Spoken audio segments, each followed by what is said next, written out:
So our next exercise, the next functional exercise that we're going to be on, I would say exercise, functional movement, that we'll be focusing on is the overhead press. And this is where we can relate this back to everyday, which is just putting something on top of a high shelf and that. And this is where a lot of times injuries will occur and that. So we find that there's a lot of people think to kind of stuff up the shoulder, lower back, or even necessarily even pull something in that, just stretching to put something overhead. So a lot of times in that, we find that a lot of people, when they tend to kind of bring something overhead, overhead here, they tend to bring it out. You don't want to bring it out, you want to make sure to keep it nice and close to your body. And the reason why is because that's where your strongest base is, right there. So when you're going to put something overhead, you're not going to say from here and the shelf is here. You want to make sure you come forward to the shelf right here, and then you bring it on top. So when we talk about overhead pressing, and we want to make sure we're going to keep the ball, the medicine ball right here, and that's close to your body. So when Manisha's driving it up, she's driving overhead, she's in line with her head. And this is what we call the triple extension, which is the shoulder, the hip, and the ankle. You want to make sure that all three joints in that are nice and extended up in that. So right there, so it means that when she's extending her arms, her limbs, she's really got the power to be able to push from her heels. At the same time in that, she's making sure her core is activated. And how we activate that, she tucks in her hips right there. And naturally that will set her to kind of lift anything, even a medicine ball, whatever you want to lift over your head right there. And when she brings it down, she's going to bring it close to her chest. So anytime it does fall, she's keeping it right there so she can catch it with that chest, because again in that's where your strong base is right there. And that rather than trying to catch something falling over like this, and that's when you're going to pull something on your lower back. So from there, that's the beginners. It was overhead pressing. Now we'll go again in it, which is just start over here, overhead,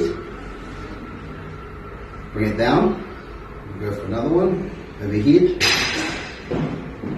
down, making sure tucking your hips in, keep your chest up high, and keep in line with your head. Bring it one more time, overhead, right there, and bringing it down.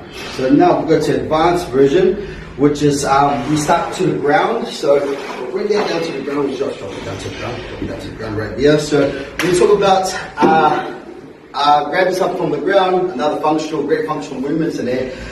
We talk about what we call deadlift action, or deadlift / squat action, just depending on how you want to pick it up. But for us, we're going to use the deadlift action in there. More something around what we call sumo squat, which is a little bit wider than a normal squat.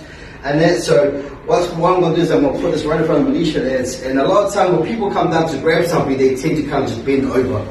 And this is where a lot of times they're hinging, and not hinging, but they tend to kind of put a lot more strain on their lower back. So what we want to do is making sure, if you don't have a strong base of muscles or strength in that, the best way to do it in that is making sure that, I need to come forward a little bit, making sure that we want to be able to make sure your motion of action is coming down rather than bending over. So what I get Manisha right now is I get to her to come down to the deadlift action, which is coming down, but at the same time bending your hips, coming right there. And naturally right there, and that's now she's finding that her hips are activated because she's done that motion where she can drive it up. So she grab onto it, drive it up, and she's going to bring the ball towards her chest right there, and then she goes to overhead press.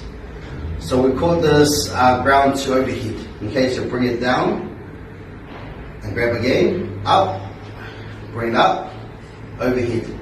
So you find that there's a few actions in there. Yeah, bring it down one more time. So hold it right there. So you can find there's a few actions in there. She's got 1, 2, 3, 3 actions right there that she's doing right now. But the main action that right now she's doing in it is just that squatting or deadlift motion that she's doing right now. She sits on her hips. So when she's driving up, all the force she's doing, she's driving her hips, not trying to lift from anywhere else in it, and she's using her arms as like hooks to grab her there. And then she's gonna curl it up to her chest, and then she's gonna drive it up over there. Okay, so one more time. Bring it down, up, overhead, right there. So that's your advanced one. So that's what we call ground to overhead.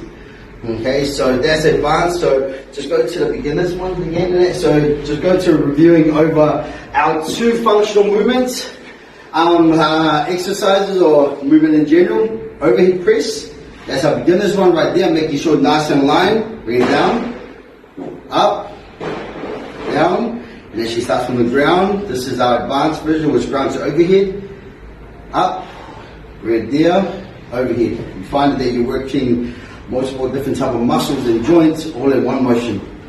Sweet. See? Cool. So there you have it, guys. 3 awesome functional movement exercises. Give them a go. If you need any help with advanced training, Malcom and the team at Centurion are awesome, so hit them up. Go get active.